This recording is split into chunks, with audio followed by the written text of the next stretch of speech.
Okay geng, ini sebelum. Ni sebelum. Ni geng, selepas tengok. Oh, terang oh. Geng, nak tukar lampu ni geng. Macam mana nak buka ni lampu ni? Jom kita buka. Kita nak tukar LED. Okay. Ini asal memang LED tapi dia punya keterangan tak terang sangat. So saya nak tukar kepada LED Max GTRX ni. Ni. Okay geng, jom kita tengok macam mana keterangan dia. Padu tak padu. Kita nak buka dulu ni. Okay.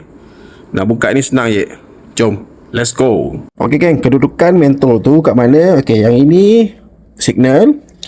Okay, yang ini lampu rendah, ni lampu tinggi. Kedudukan dia mana? Kedudukan dia kat sini. Ni. Okay, nak buka ni senang je. Buka ni just pusing je. Pusing macam ni, tarik keluar. Dah. Selamat dah. Okay, ini yang kita nak tukar ni. Okay, keterangan lampu ni, mentol ni tak apa-apa terang. So, kita tukar kepada yang terang sikit. Okay, let's go. Okay, ini mentol asal dia. Okay, bukan asal lah. Ni yang saya dah tukar dah. Yang asal dia mentol biasa je. Okay, ni sebelum. Okay geng, ni dia mentol LED daripada Max GTR X. Ni dia. Kat depan dia tu macam tu Okay, kat tepi dia ada LED. Kat depan dia tu macam ada headlamp ada projector. Okay. Okay geng, nak buka ni senang je geng. Okay, buka yang lama ni senang je. Cabut je macam tu. Okay. Lepas tu pasang yang baru, cucuk je. Macam ni. Okay. Kalau dah cucuk masukkan dalam, tak hidup. Okay, just terbalikkan je. Sebab dia ada positif dan negatif. Okay. Hop. Very senang geng. Okay geng, ini sebelum. Ni sebelum. Geng, tengok. Oh, terang oh, padu. Memang terbaik lah mentol daripada Max GTR X ni. Memang terang gila.